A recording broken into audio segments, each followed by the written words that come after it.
everyone. Welcome back to the Travel Mug Podcast. Megan, can you believe it? We're recording our second birthday episode right now.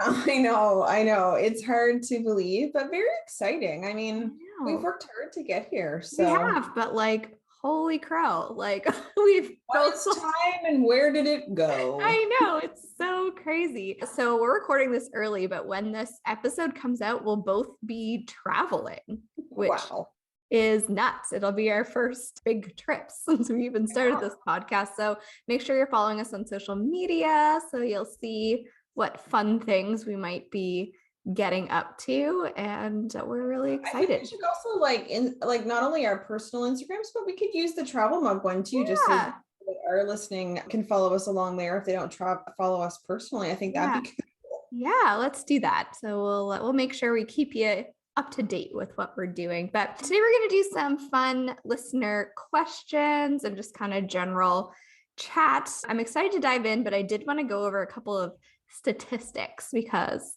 I love that sort of thing. So right now we have over 4,000 downloads, which is really cool. We've been downloaded in 48 countries and 663 cities. Cool. I know. Our most popular episode is a local guide to Halifax, which I think is interesting because that was a really early episode, in our first, I'd say in our first 5, I think. Yes. Crazy. Yeah, I think so. Yes. People know what's going on in the Halifax. They do. People are traveling to the Halifax, I guess. And almost 500 Instagram followers. Maybe by the time you listen, we'll be over 500. But right now, if you could go and give us a like and get us over that, that would be exciting. I think so too. But those are some cool stats. I think we should be very proud of our little podcast. All right. Listener questions. We asked you to send them in on Instagram and Facebook and such. And here they are. So our first question is from Laura, who was on the show. Would you rather be up close and personal with a lion or cage dive with a great white shark? I'll let you go first, Megan. Oh, you're gonna let me. Oh my. All right. Well, I mean, cool either way, really rad, but it doesn't say anything about the fact that I wouldn't be close with a lion while on a Jeep or maybe behind a fence or something. So I'm going to assume that we're not both strolling in the jungle. So I'm going to go with lion. I love cats, of course. It's a very large cat. So I think safely up close with a lion would be my jam. What about you? Yeah. Okay. If we're going with, we're both in very safe situations where you're not going to die either way, I would sort of lean towards the lion, but I also think the shark would be really cool. I don't know. I guess the stress of breathing underwater. There's that. There's a lot going on. All right. If I had to choose, I guess I'm going to go lion. I think, but maybe we could do that together then. Maybe safely with one another. So our next question, my darling husband submitted. He's inquiring minds want to know because he's never traveled with me, I guess. What's the best meal you, Jen, have ever had while traveling? This one's so hard to choose because I really love. Everyone knows we love food here. I love food. So much good food. So one memorable meal I had was at Spice Thai in New York City. I remember the food being so delicious. I had a lemongrass chicken that was so good. And I tried to make a recipe at home and it was not good. It was not the same. I could not replicate it at all. The wine was really good, but we had really good company. And I think that elevates the memory, right? I just remember how much fun we had and the food being so delicious. And I just, it's such a good memory that maybe it makes the food seem more delicious than it actually was. But, and I also remember having really good Chinese food with my stepmom in Iceland. And I have no idea what that restaurant was called. I tried to Google it and there's a surprising number of Chinese food restaurants in Reykjavik. So I was I don't know. That was No. 2013. So it was a little while ago. But yeah, I love food. It was so hard to choose. What about you, Meg? Also love food, obviously. But if I have to choose, I would say in 2016, I was in London with a friend and we went for Sunday dinner at London Marriott Hotel County Hall. Again, the atmosphere was really nice. It overlooked sort of the River Thames. Big Ben was nearby, and there was Yorkshire pudding, potatoes cooked in duck fat. This was before I was a pescatarian. And I'm sorry, I apologize to all the ducks I now love, but like it was the tastiest potatoes I've ever eaten. Mhm. I did find pictures and realized like there was meat on it, but I can't remember what that was. But they also had, I also had the most delicious dessert, an Americano. Oh my goodness, the coffee was just to die for. And so I think like you, it wasn't, the company was really good. It's not that, but it was even like where it was situated was Yeah. just like so cool. And we spent a long time there and the meal took a while. And there was, with all the different food, it came with these little pots of like extra of each.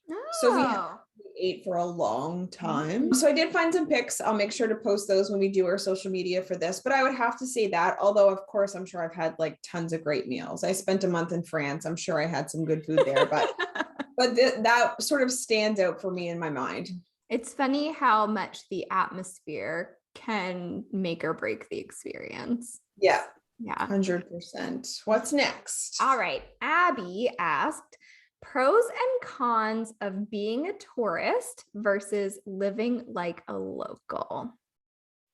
Yeah, like I mean, I think I thought about this for a while because I think being a tourist, of course, has its place. I mean, we can't lie. When you go somewhere new, that's what you are, even though Yeah. people try to like, oh, I don't want to be a tourist. And that's okay. Like, it is okay to take pictures and wander around, like looking up at buildings and stuff like that and eat at some touristy spots.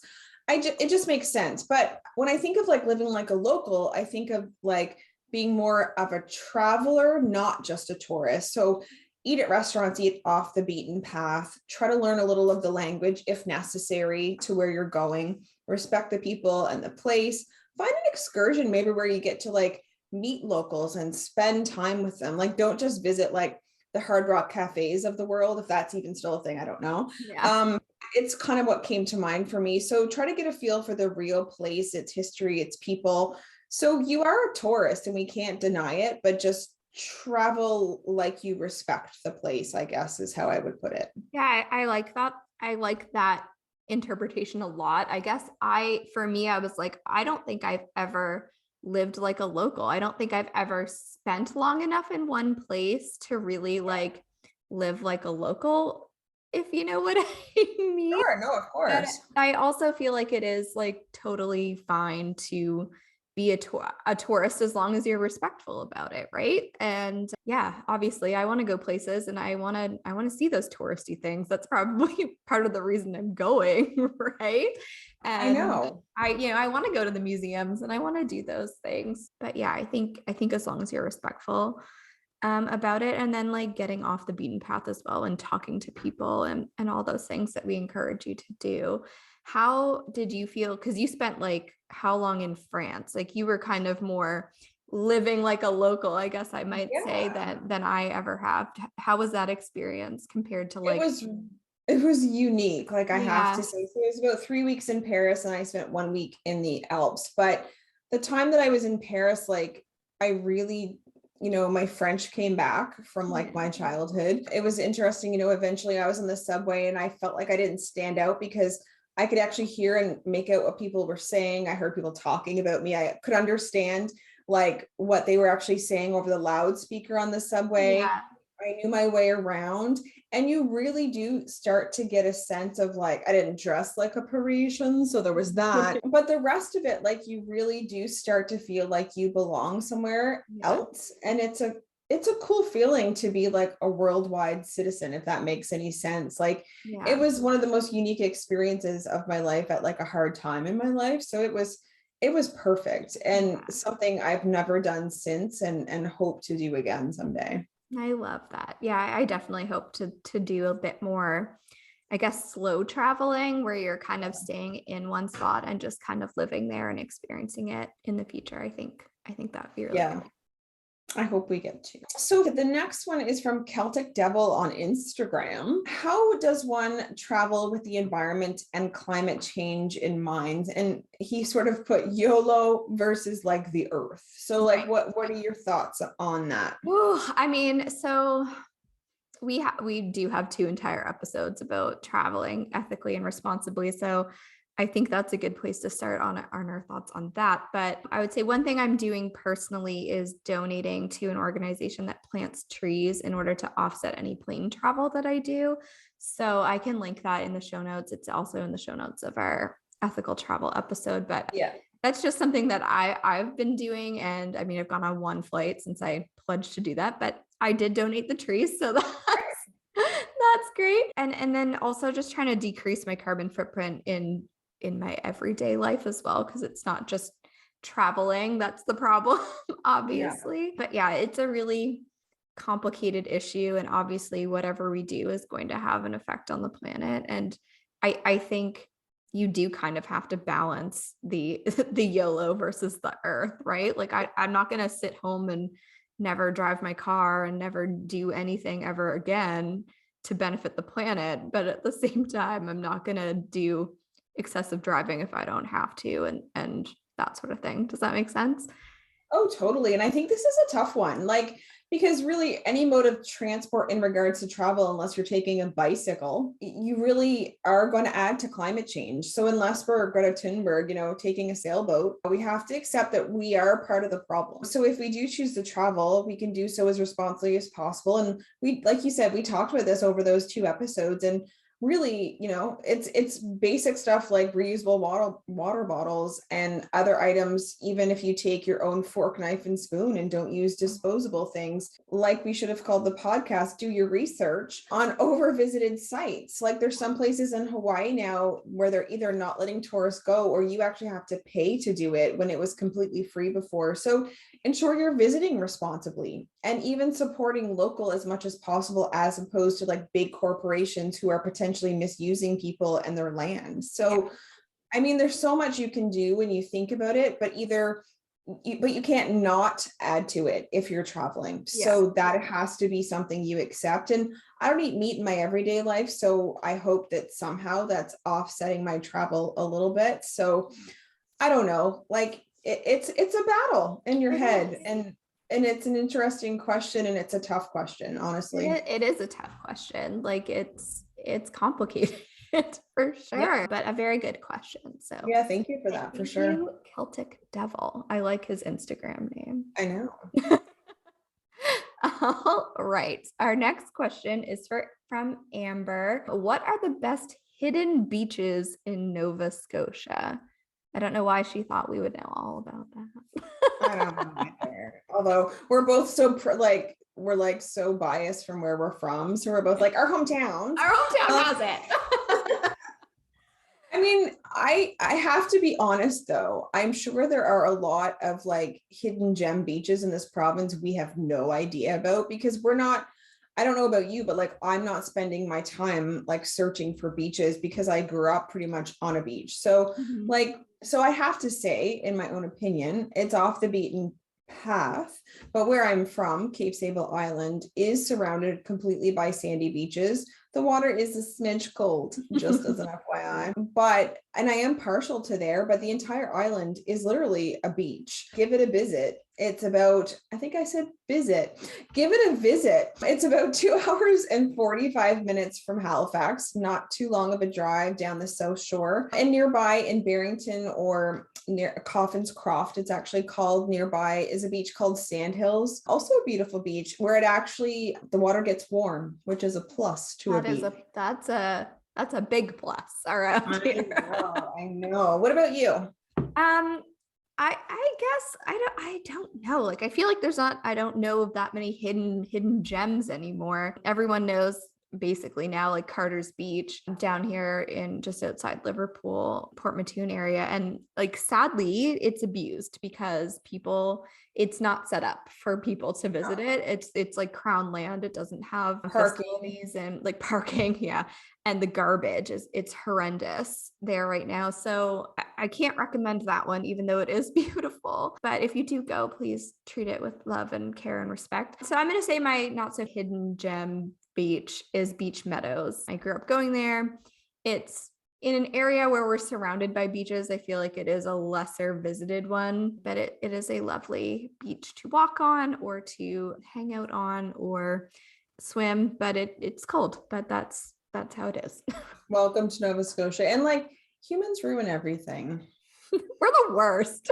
We are truly the worst. And speaking of worst, Amanda sent through a question as well, and she wants to know about our worst ever trip moment.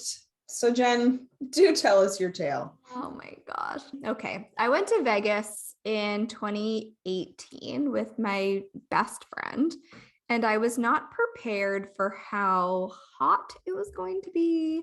We went in June, end of May, beginning of June, I think. And it was hot. It's very dry there. Yeah. And the strip is very long. It's deceivingly long. It's deceivingly long. Anyway, we landed, it was like a fly out here early. We got to Vegas in the like afternoon, maybe lunchtime or so. And we checked into our hotel, which was Treasure Island. And we decided to hang out by the pool. So we got like lunch and I got like fried food. This might have been my first mistake. And then I got a drink, like a margarita, which was probably like my second mistake.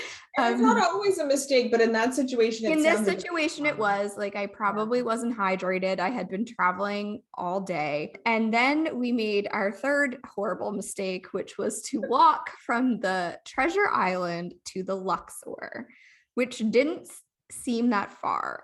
And it's not. I mean, it's 3.5 kilometers, according to Google, because I looked it up. Right. Which to me is not very far. I was like, this is no problem. We'll like check out the hotels along the way. And we did. But it was hot outside. Anyway, we were going to the Chris Angel show, which I was really excited about. I love Chris Angel. This was like a bucket list kind of thing for me to do. And we got to the Luxor and I was immediately sick, like throwing up. Did you make it to the bathroom? Yes.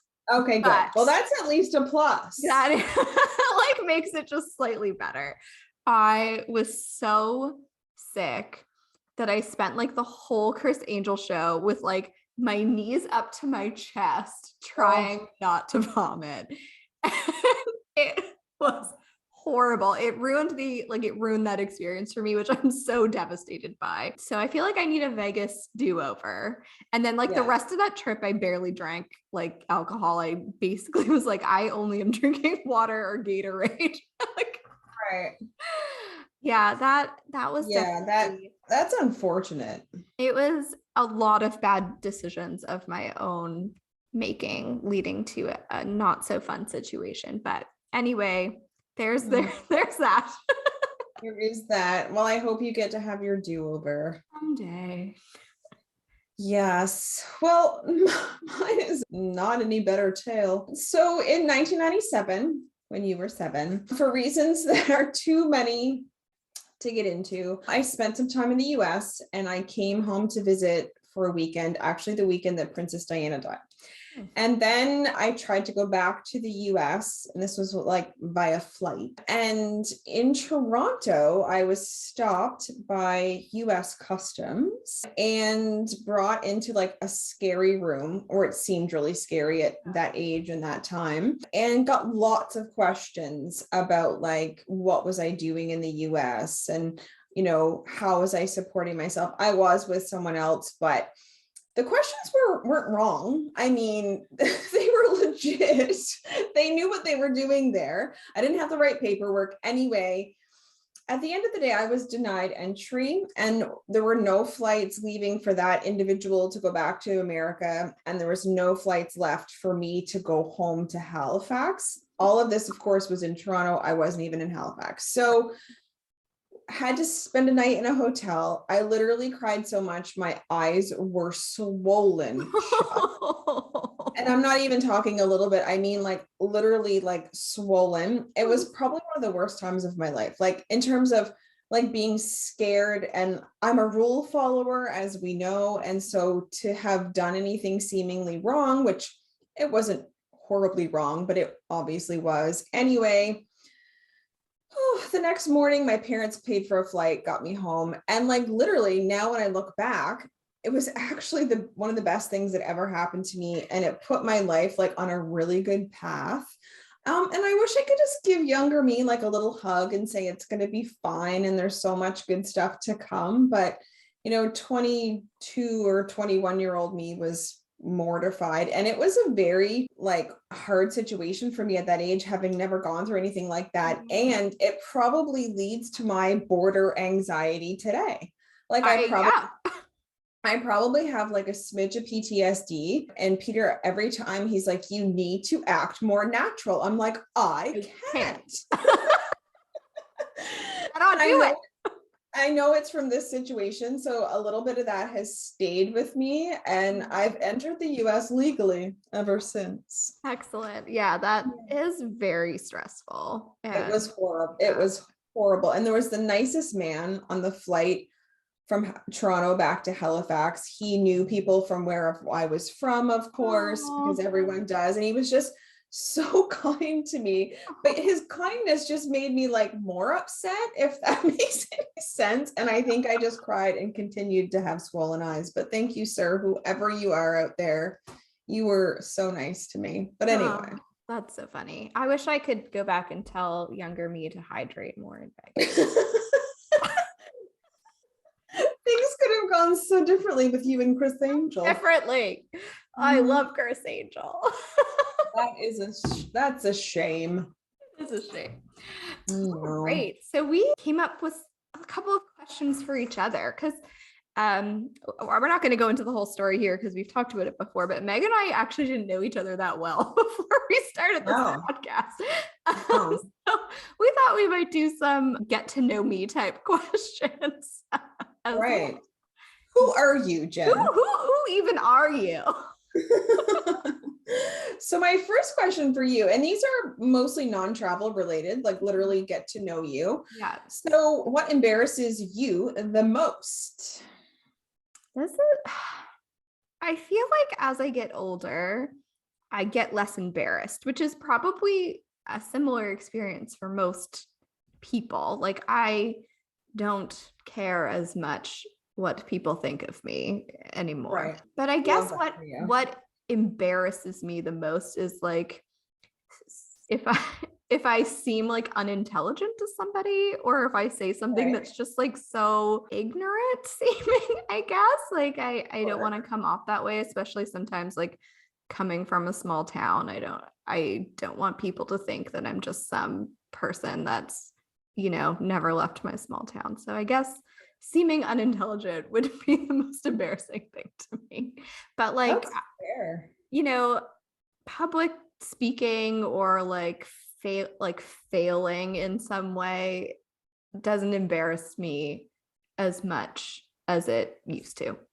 Right. I think that's probably definitely with age.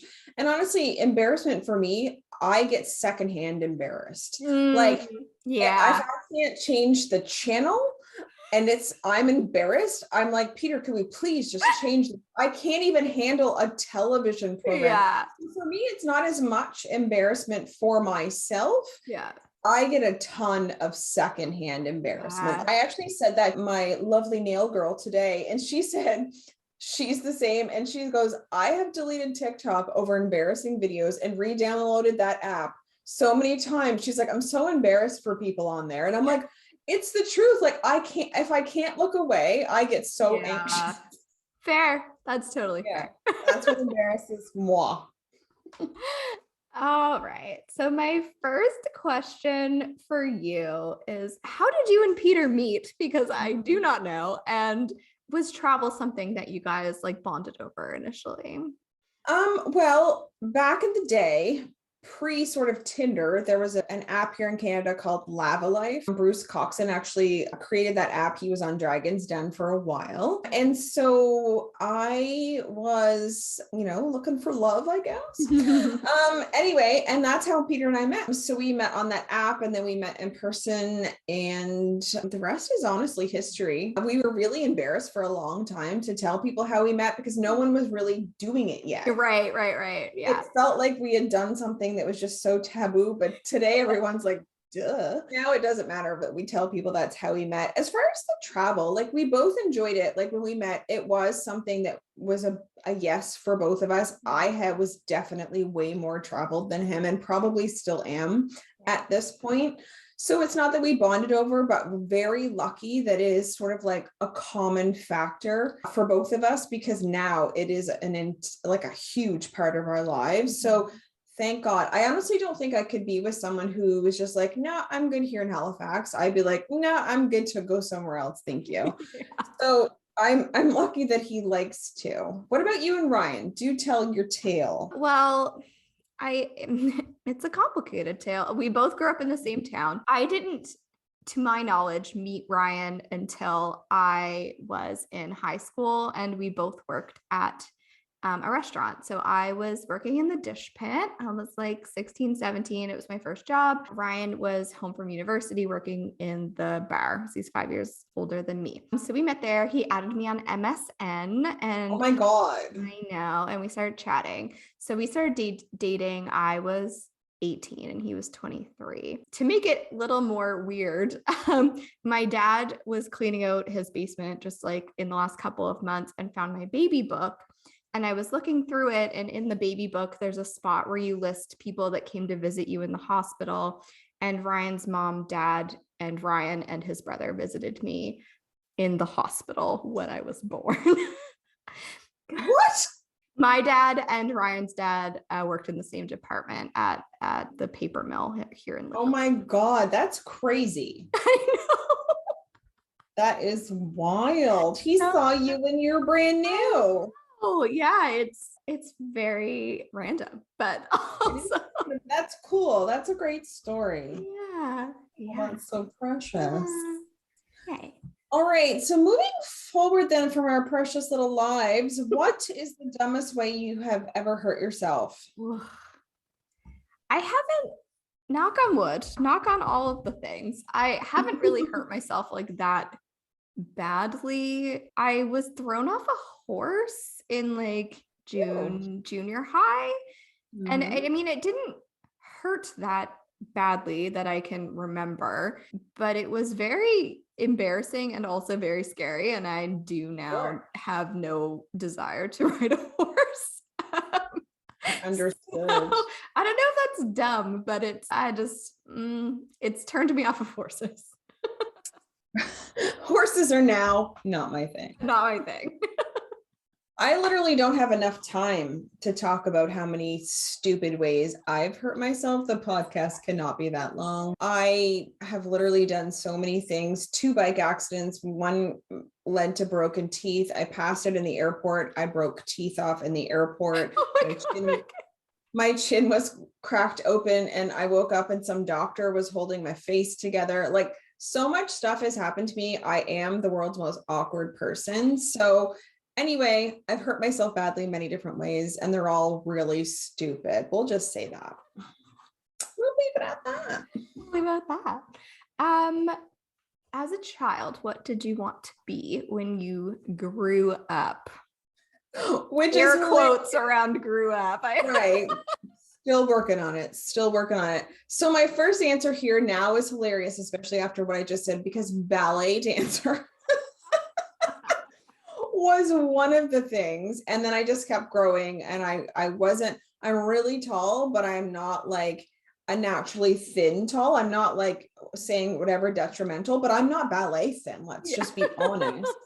So no, I also wanted to be a garbage collector. Interesting.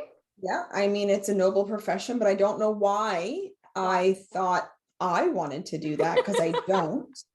And then after a while, I wanted to be a lawyer. And I think that's probably because I liked, when I was younger in particular, to argue. So I thought that seems cool. I Yeah. grew out of all of that and became none of it. What about you? I don't know. I don't remember ever wanting to be like one thing as like a child. Maybe my Mm. mom usually listens to the podcast. Maybe she remembers, but I don't remember. I guess the next thing I remember is being in like junior high and being like, I'm going to be a bartender because that just seems really cool. Didn't do that. Have worked in restaurants. And now I'm like, no, thank you. And also, I can't stay up late enough to be a bartender. Right. I simply can't put in the hours.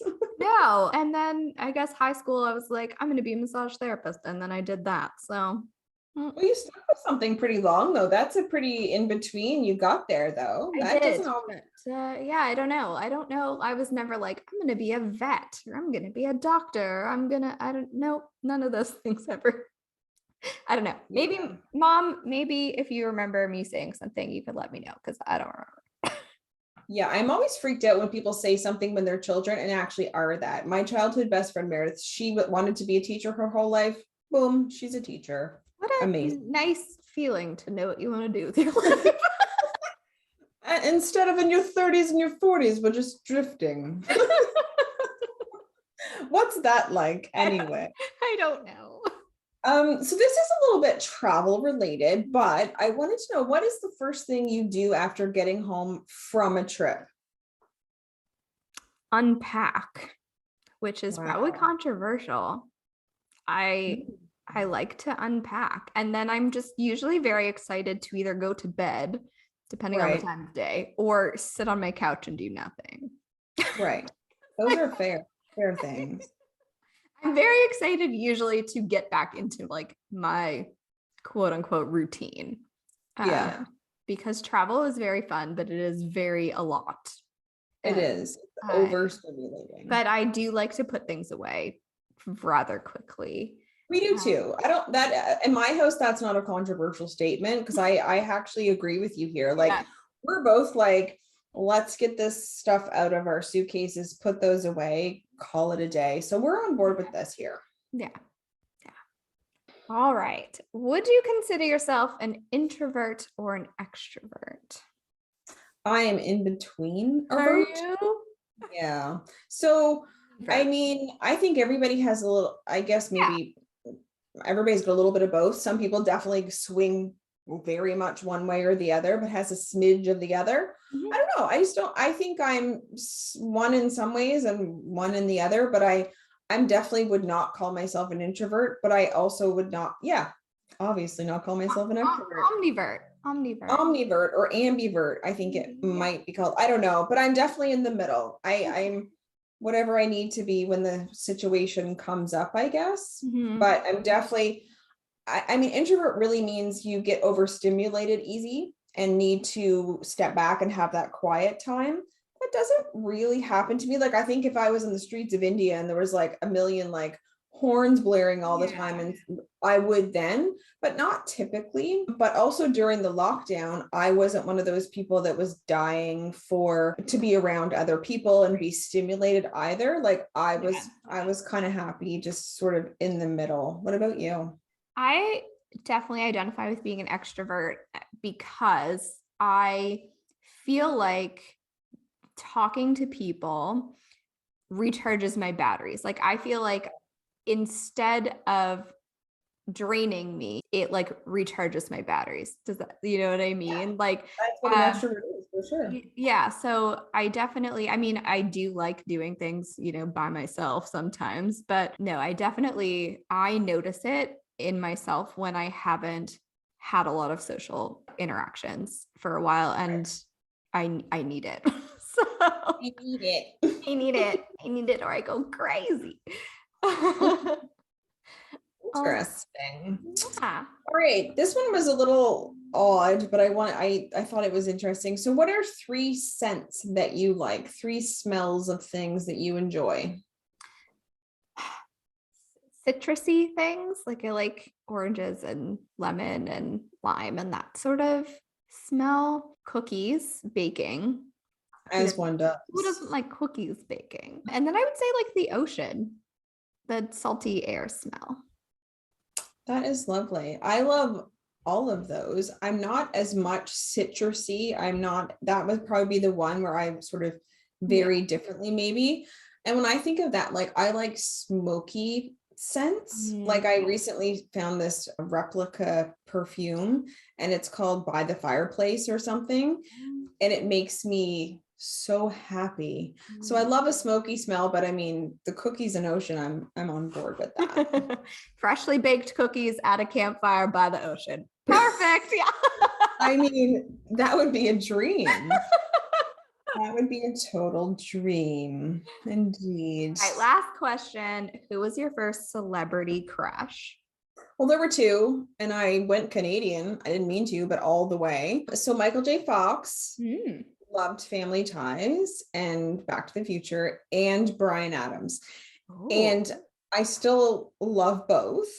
But I know that they were both my celebrity crushes at the same time because before I could address an envelope, I remember giving my mother envelopes and saying, I need you. She probably never did. I don't know. I remember giving her these envelopes with these letters I'd written in them to Michael and to Brian. And I said, could you mail these for me? And I remember thinking like, I didn't even put their names on the right one. So like, how is she going to know? Anyway, they probably went in the garbage and it's fine. But that's how I know that it was a long time ago. Yeah. And it was love for both. Love. I was a Canadian strong girl. What about you? Oh, it was definitely Nick Carter. Oh yeah. I mean, how could you not love a Backstreet Boy? How could you, and like still love a Backstreet Boy. To this day. To this day. Yes. All right. Well, we wanted to talk about some stuff about the podcast too, because obviously it is our second birthday episode and we've come so far. So I was just wondering, to finish things off in terms of the podcast, like what do you feel is your favorite episode and why? I love our how to save money for travel and travel on a budget because it's my whole blog. It's my whole persona. Right. I guess, because I think travel can be accessible to most people if they plan for it. And I also loved our bucket list episode because that was just really fun to talk about. Yeah, I have to say the bucket list one too. I mean, it's nice to dream. I do love our ethical and sustainable ones. I think those are really important ones too. Yeah. And then any of our Nova Scotia ones, honestly, whether it's the seasons one that we do or sort of our tour around the province, I really like those ones because it is nice to talk about home and showcase, where you live in hopes that it will bring people to there. Yeah. Exciting. How do we feel like the podcast has evolved since 2 years ago and maybe will continue to evolve? Well, I completely think that, it's changed, but it's also a lot of the same. I think you and I have evolved in terms of like our comfortability with one another. Although right from the get-go, people commented that they thought we were had known each other forever. And I think we have that vibe, which I think has only gotten stronger. So I think that, we can only continue down that path, in my opinion. What about you? Yeah, I think we're definitely a lot more comfortable doing this, talking on a computer to someone. And I think we're a lot more comfortable having guests on than we were like the first couple of times kind of thing. But yeah, I think everything is just more comfortable and we'll just keep getting better at what we're doing. Apologies to those initial guests. It's funny though now because we've started having people back on, right? Like we've had Deb back on. She was one of our first couple of guests. And so, yeah, it's been really fun to kind of have people back on again too and talk about something else. But yeah, definitely. And for you, the last question, like, what do you think is maybe a longer term dream for the podcast? I just want to keep growing it and growing our community of people and reaching more people. And I mean, sponsors would be amazing if anyone's Sure. listening to this and they want to sponsor us. We're here, we're waiting. We're open to that. Yeah, I think I want to keep doing it, I guess. Yeah. Yeah. No, I mean the same. I'd love to have more guests on. I think it adds something different perspective. Obviously, we have a lot to talk about, but Yeah. we certainly, know of people who can bring something and add something to the podcast. And I mean, I think 1,000 downloads a week is something I think would be like a long-term goal. I mean, I think that'd be awesome. why not dream big? Why not? Why not? We can Exactly. be the next Joe Rogan experience. Without being Joe Rogan. Without being Joe Rogan, just his download numbers. Just his download numbers. We don't want any of the other stuff. Thank you very much. Oh my goodness. That is all for our second birthday episode.